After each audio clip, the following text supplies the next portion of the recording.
Hello, ladies and gentlemen, and welcome to this brand new series. I know things have been kind of quiet here on the YouTube channel as of late. There hasn't really been any new shorts or how-to guides, and even the Merri cast hasn't been around for a little bit. And so I figure I will do a quick explanation now. I'm going to go more in-depth on the next episode of the Merri cast, which is coming out. But the short version is from about December until early March. I was pretty sick. I had a really nasty persistent cough that just wouldn't go away. And if you watch my live streams, you know all about that. I was coughing nonstop for about 3 months, and it really killed my ability to work on YouTube stuff because I was hacking up a storm every single minute. And so it just I couldn't record audio without me just coughing, and it would be awful quality. I didn't want to do that, and so I just kind of focused more on the live streams.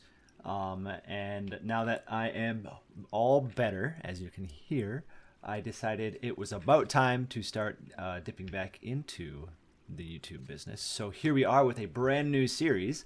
Again, if you watch my live streams, you'll know as of late I have been playing some Final Fantasy XI. This is the precursor to Final Fantasy XIV in a way. And so I went back. I decided to play some Final Fantasy XI, and I decided I would also make a YouTube series on it. So basically what this is going to be, I'm going to be kind of like cutting around as I travel around, and as my thoughts kind of like come together. I'm not going to just like have it just kind of run straight through, simply because there's going to be a lot of traveling as we go around and do stuff. This is a very big game. It's about 15 years old now, so like the world is huge, and we don't have mounts yet. There's chocobos, obviously, but you have to rent them, and you can only rent them from specific areas unless you raise a chocobo on your own. But raising a chocobo in this game is very difficult. I have not done it on this character, so I don't have a personal chocobo to summon out in the field.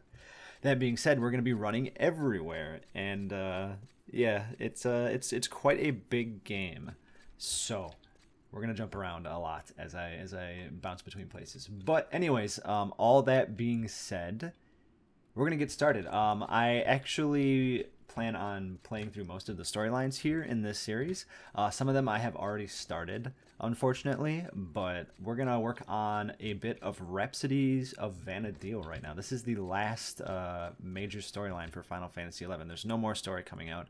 This was kind of like the finale of sorts, but it's really important to get through because you get a lot of important, they're called key items, basically, that they have key items in Final Fantasy XIV as well. But these key items give you the ability to basically reduce the strain on participating in some content in the game, and you get like bonus experience points for leveling and stuff like that. A lot of really useful stuff. So I want to get through some of these missions and get some of the key items. So the story may be kind of split up as we bounce around and do various storylines. I'm sorry it's not going to be streamlined, but that's just kind of the way I want to work through it. Otherwise it would take months and months to get through everything and to get to the stuff that I want to do, which is the end game in this game. So, without further ado, today we are going to start on Rhapsodies of Vana'diel. So, this storyline, actually, if you play Final Fantasy XIV, you may know a little bit about one of the main characters in this storyline, which her name is Iroha. She showed up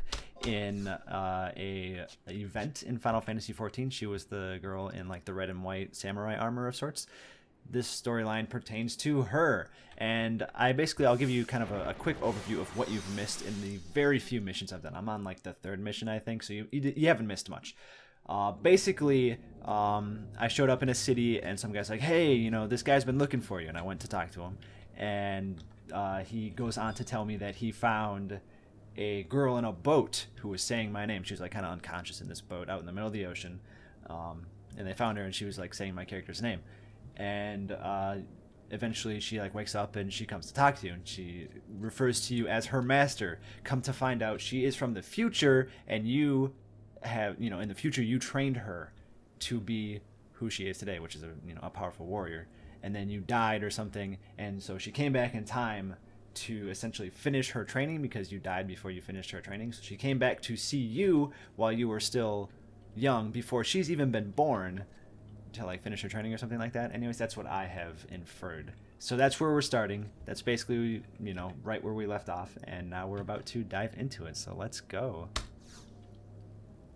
What? Oh, I guess I gotta go to a different one. So this is the Crag of Dem. That was a tele point. I'm supposed to go to one of these teleport locations. I'm not really sure which one. There's 4 corners, and each has like a crystal sort of thing going on. So we're gonna check around until we find the right one. All right, is it this one? Yes. Oh, I think it is. All right, here we go. Cutscene time. What you seek lies only a few steps ahead.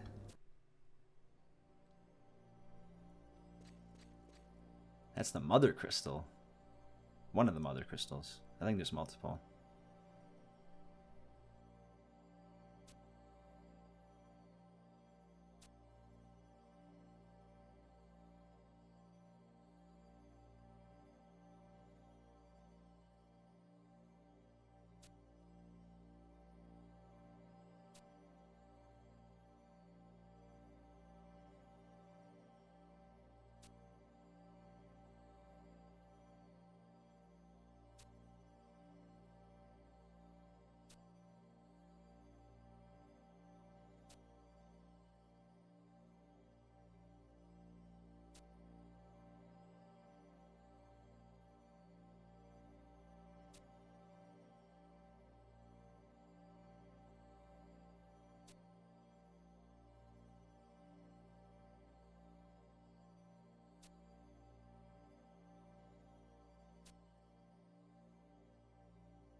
Absolutely. I like adventure.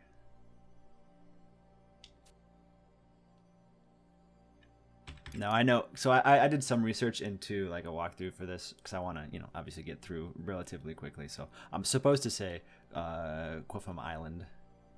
Quifum? I don't know how people pronounce it. I used to pronounce it Quafum, but I don't think that's right. I don't know. Whatever. We're going to Quafum Island. All right, we are going to Quafum Island. So that's back into Juno. Thankfully, I got this handy-dandy warp ring. Teleporting around is very easy in this game now. It used to be really hard to get around, but they added a bunch of different means to warp and teleport around, like this handy warp ring that has unlimited charges and a 10-minute cooldown. So you basically have a warp whenever you want. Getting instant warp scrolls costs like next to nothing. You can get an infinite amount essentially. So it's very easy to get around. You can also teleport between home points now, and there's a lot of home points out in the world other than just inside of cities. So that's also very, very handy for getting around. In fact, there's one in Quafum Island that we're going to teleport to. It's basically like the Aetheroid system in Final Fantasy XIV.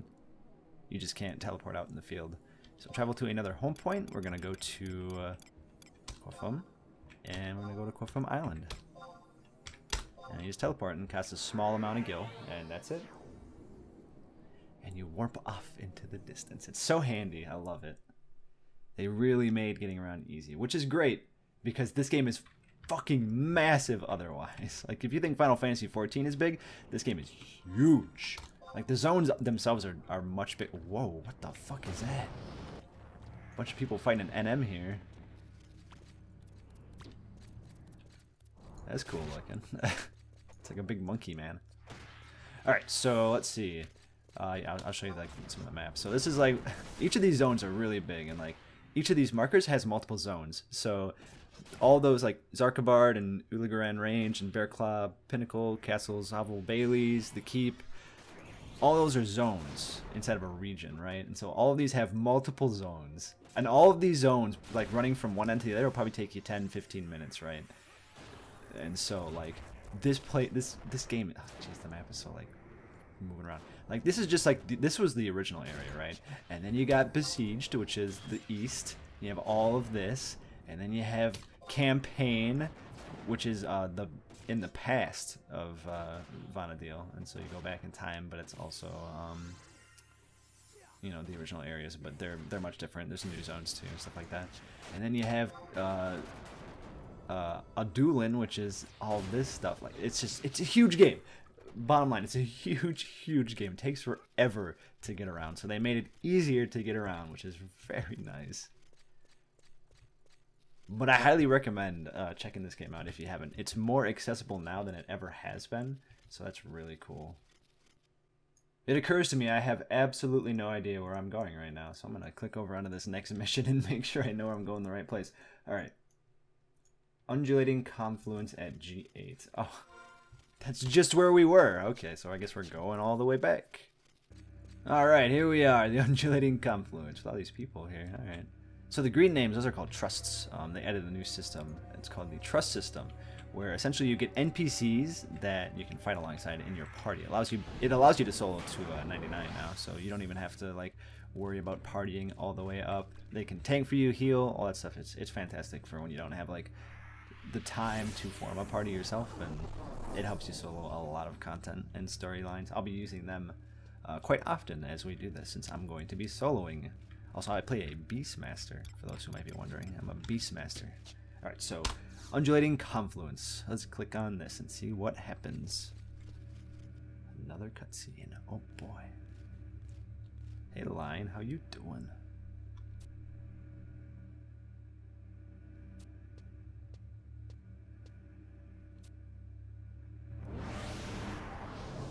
Whoa! Oh, see you later, Lion. Oh, hey, look who it is.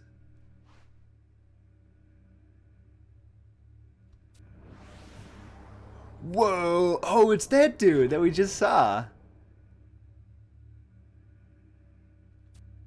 Uh-oh, I should have summoned my trusts first, huh? Uh-oh. Is that mine? Oh, no, I got time. Okay.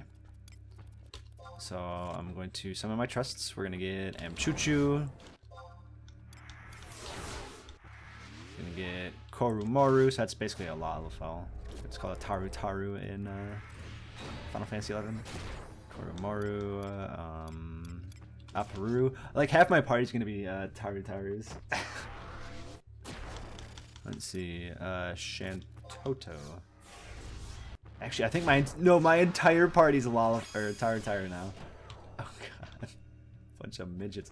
All right, now to summon that big dude. What do I do? I need to. Okay, I need to click on it again. And I'll summon that guy, and I'll pull mine away. Oh no, I gotta wait till they kill theirs. Okay, so I guess we're gonna be hanging out for a little bit till they finish their fight. I suppose I'll summon my beast pet too while I'm at it. Let's see. Let's get Blackbeard Randy. These are all named by the game too, so I didn't name him Blackbeard Randy. Just so you know. Alright, I also want to make sure nobody else is waiting in line. Looks like a bunch of people are out here. So I suppose we will see here in a bit if anybody else tries to spawn him.